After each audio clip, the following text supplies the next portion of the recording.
Lakers-ийн домогт баатар Коби Брайант. NBA буюу Хойд Америкийн үндэсний сагсан бөмбөгийн холбооны дээд лигийн Лос Анжелес Lakers багийн тоглогч Коби Брайант 1978 оны 8 дугаар сарын 23-нд Пенсильвани мужийн Филадельфи хотноо мэндэлжээ. Эцэг эх нь хүүдээ нэр хайрлахдаа Японы Коби хотын рестораны цэсэнд багтсан Коби гэх алдартай үхрийн шарсан махны нэрээр нэрлсэн гэдэг. Коби Брайант 3 хүүхэдтэй айлын отгон ганц хүү бөгөөд эцэг Жой Брайант нь 1970-ад оны үед Филадельфиа 76 багт тоглож байгаад хожим нь Спаркс багийн ахлах тасгалжуулагчаар ажиллаж байсан мэрэгжлийн сагсан бөмбөгийн шилдэг тоглогч байв. Түүнийг сагсан бөмбөгийн спортод дурлахад эцэг нь нөлөөлжээ. Кобиг 6 настай байхад аав нь NBA-г орхиж, улмаар гэр бүлийн хамт Итали руу нүүж, Жой тентхийн мэрэгжлийн сагсан бөмбөгт авьяасаа сорих болжээ. Балчирхан хүү байсан Коби амьдралын шинэ хэв маяг соёлтой хурдан танилцж, богино хугацаанд дасан зохицсон Итали болон Испани хэлээр чөлөөтэй ярьж сурсан байна. Зууны дэлгэр цагт Коби төрлөх Америкт ирж, зууны лигт тоглодог байв. Коби 3 настайгаас л сагсан бөмбөг тоглож эхэлсэн бөгөөд харин түүнээс өмнө хөл бөмбөгийн ногоон талбайд бөмбөг шүглэж AC Миланы үнэн шүтэн бишрэгч нь ээжээ. Тэрбээр өөрөө хэрэв Италид үлдсэн бол мэрэгжлийн хөл бөмбөгч болох байсан хэмээн ярьдаг байв. Хожим нь 1991 онд Жой Брайант зодог тайснаар тэд Америкийн нэгдсэн улс руугаа эргэн ирсэн байна. Америкийн нэгдсэн улсад буцаж очсны дараа Брайант Филадельфи хотын ахлах сургуульд суралцаж, сагсан бөмбөгийн амжилтаараа хот дүүрэг улсынхаа хэмжээнд танигдах болж, сагсан бөмбөгийн мэрэгжилтнүүд томоохон пүүс компаниудын нүдэнд өртөх болжээ. Төгсөх ангидаа Коби сургуультаа 53 жилийн тэртээ хүртэж байсан аваргын цомыг нь эргүүлэн авчирч, түүний баг нь 31 хожиж ердөө 3хан ялагдаж байжээ.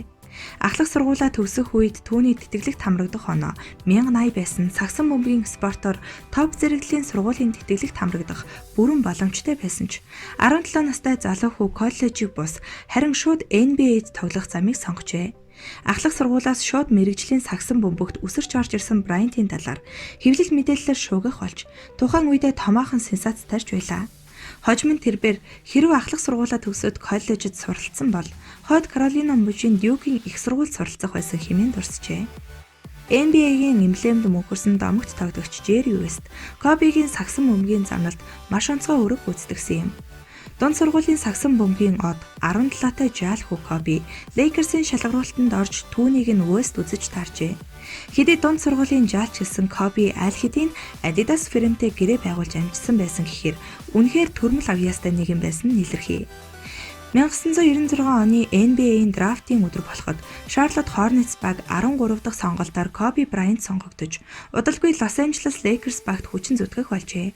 Ингэж тэр ахлах сургуулаас NBA-д драфтлагдсан анхны тоглогч болж байлаа. Улмаар солилцоогоор багасаа тоглохыг мөрөөдсөн Los Angeles Lakers дээрсэн нүдэ олсон шийдвэр байлаа. Lakers нэгдсэн анхны улиралд тэрээр Eddie Johnson сэлгийгээр талбайд гарч ердөө 7 оноо дундчилж байлаа. Гэхдээ түүний энэ тааруу амжилт удаан үргэлжлээгүй. 1997 оны бүх хотын цагирган дээрээс давтлах үзүүлбэрийн авраг олсноор спорт сонирхогчид бусад багийнхны анхаарлыг татаж эхэлжээ. Түүний амжилт ур чадвар улам ихсаар дараагийн улиралдаа 15 оноо дундчилж 6 дахь тоглогчийн шагналыг атгаад алдан аман хөзөдсөн юм. Гэвч төрөлхийн авьяастай Коби Los Angeles Lakers багийн анд Shaquille O'Neal-ийн хамтаар зүтгэн 2000-аас 2002 оны хооронд 3 жил дараалан NBA-ийн аваргын цомыг хүртсэн бөгөөд O'Neal-ийг Lakers-аас явснаас хойш буюу 2003-аас 2004 оны улирлын тоглолтоос эхлэн Коби Брайант багийнхаа бүх ачааг нуруундаа өргөх болсон байна. Кобигоор ахлуулсан Los Angeles Lakers NBA-ийн авраг олж чадах хэсэг нь сагсан бөмбөг сонирхогчдын анхаарлыг татж байв. Бүр зарим нь хизээч чадахгүй гэж таамаглаж байсан гэдэг.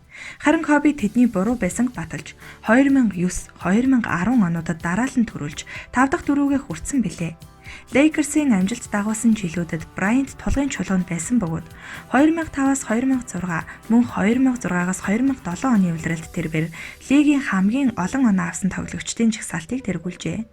2006 онд Коби Брайант карьерийнхаа хамгийн олон буюу нэг тоглолтод 81 оноо авч NBA-ийн бүх цаг үеийн түүхэнд домогт Chamberlain-ы 100 онооны амжилтын дараа 2 дугаарт бичигдэх болж нэрээ мөнхөссөн юм. Улмаар 2007-оос 2008 оны улиралд Коби Брайант лигийн үн цэнтэй тоглогчоор тодорч, түүний баг нь өрн конференсийг манлайлан NBA-ийн аваргын төлөө Boston Celtics-тэй тоглосон боловч ялагдсан билээ. Харин удах жил нь буюу 2009 он Lakers NBA-д 15 дахь удаага түрүүлсэн Kobe Bryant-ийн хувьд 4 дахь түрүү нь байлаа. Улмаар 2010 онд 5 дахь түрүүгээ авсан билээ. NBA-д хүч сорих болсон 2 дахь жилээсээ эхлэн Kobe бүх хотын тоглолтод тасралтгүй оролцож 2002, 2007, 2009 он болон 2011 онд бүх хотын тоглолтод үнцэнтэй тоглогчийн шагналыг хүртжээ. 24 дугаартай Bryant гэх өмсгөл Америкийн нэгдсэн улс, Европ болон бүгд найрамдах Хятад ард улсад хамгийн их борлуулалттай сагсан бөмбөгийн өмсгөлөөр тодорч хар мамбах очид Kobe Bryant 2010 оны ихэр Лос Анжелес Лейкерсийн түүхэнд хамгийн олон оноо авсан тоглогч болсон юм. Тэрээр Америкийн нэгдсэн улсын Олимпийн шигшээ багийн бүрэлдэхүүнд орж 2008-2012 оны Олимпийн наадамд төрүүлж 2007 онд Америк ТV-ийн аврах шалгаруулах тэмцээнээс аврагын цом хүртжээ. 2013 оны улирлын нэгэн тоглолтын үеэр түүний шүрмсэн тасарсан хамгийн таар үйл явдал байлаа. Гэхдээ тэр хэр баргийн зүйлд бууж өгдөггүй өнөөл зангаараа шүд зүүн босч чөлөөт шидэлт гүйцэтгэснийхээ дараа талбайг чөлөөсөн бахархмаар. Магадгүй тэр гэмтэл Kobe-д зодод тайлах бодол төрүүлсэн байх. Сагсан бөмбөгийн спортын домог бүх цаг үеийн супер од Kobe Bryant спортын карьераа өндөрлөж байгаагаа зарлаж 2016 оны 4-р сарын 14-нд Utah Jazz багтай сүүлийн тоглолтоо хийжээ. Kobe зодог тайлах сүүлчийн тоглолтонд 60 оноо авч агуу тамирчин гэдгээ дахин батлан харуулсан юм. Тоглогчдоос асар өндөр ур чадвар шаарддаг NBA-д 20 жил тиссэн 5хан тоглогч байдаг. Харин Kobe нэг л багийн төлөө үнэнчээр зүтгэсэн гэдгээрээ нөгөө дөрвөөсөө онцгорсон. Хүмүүс тэр бүр үнэн шударга байж чаддаггүй учраас ийм чанарыг ихээр үнэлдэг. Тэгвэл Kobe тийм байж чадсан. Бэртэл гэмтэл хил ам шүүх цагдаа гээд хүнд байдалд олонтоо орж байсан ч сагсан бөмбөгтөө Lakers багтаа үнэнч үлдэж чадсан билээ. Энэ онцгой зан чанар нь түүний нэр хүндийг сагсан бөмбөгийн ертөнцөөс халиаж хөл бөмбөгийн домог босон тамирчидтай эн зэрэгцүүлэн шүтэн бишрэгчдийнхээ тог өсгсөн юм. Мөн Kobe Bryant Оскарын шагнал хүртсэн анхны сагсан бөмбөгч болсон билээ. Тэрээр зодог тайлхтаа бичиж байсан дээр баскетбол шүлгээрээ найруулагч Glenn Keane-тэй хамтран анимашн бүтээсэн бөгөөд 2018 онд тэрхүү бүтээлээрээ шилдэг богино хэмжээний анимашн киноны төрөлд Академийн шагнал хүртсэн юм. Түүний агуу амжилтын ард хүчрхэг үзэсгэлэнтэй эхнэр нь байсан нь мэдээж. 1999 оны 11-р сард 21 настай Kobe Bryant 17 настай Vanessa Lane-тэй танилцжээ. Тухайн үед Vanessa загвар өмсөгч The East Siders хамтлагийн видео клипэнд арын бүжигчнээр ажиллаж байсан бөгөөд харин Kobe NBA буюу Хойд Америкийн сагсан бөмбөгийн лигийн 3 дахь улиралд тоглож алдаршиж эхлээд байв. Kobe сагсан бөмбөгийнхаа хажуугаар өөрийнхөө анхны цомгийг гаргахаар ажиллаж дуу хөгжмийн карьер эхлүүлэх зорилготой байсан тэднийг хүчрүүлжээ. Гэхдээ түүний энэ цомгийг хизээч хэвлэгдээгүй юм. Мөн загвар өмсөгч Tyra Banks-тай хамтарч Kobe нэртэй дуу гаргасан тийм ч олон хүнд хүрээгүй бөгөөд клип нь гарсан хэдий ч нэг их цацагдаагүй билээ. Танилцсан цагаасаа эхлэн тэд болцож ердөө 6 сарын дараа буюу 2000 оны 5 дугаар сард сүү тавьснаа зарлжээ. Тэр үед Vanessa Калифорни мужийн Маринагийн ахлах сургуулийн сурагч байсан бөгөөд хэвлэл мэдээллийнхнээс зугтаж ганцаарчилсан сургаалтаар ахлах сургуулаа дүүргэсэн байна. Харилцаан ч олонний анхаарлыг татаж хосуудын болцож буй зургийг дарахын тулд папарацци зурагчид Венесагийн сургуулийн дээгүр нисдэг тэрэгтэй эргэлддэг байжээ. Дээрх нөхцөл байдлаас болж Венеса ахлах сургуулийнхаа төгсөлтийн үдэшлэгт ч оролцож чадаагүй байжээ. Улмаар хосууд 2001 оны 4-р сард Калифорни мужийн Дана Пойнт хотноо цомхон боловч романтик байдлаар хормын яслал хийжээ. Гэвч дараахан болж өнгөрсөн хормын яслалд Брайантын эцэг эх хоёр эгч нь тэрч бүхэл удаан хугацааны туршид зөвлөгч төлөөлөгчөөр нь ажилласан Арн Тэлэм мөн Лейкерсийн хамтрагчид нь ч оролцоогүй байна.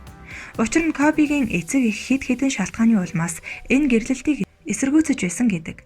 Нэг төрөнд тэдний хэтэрхий залуудаа гэрлэж байна.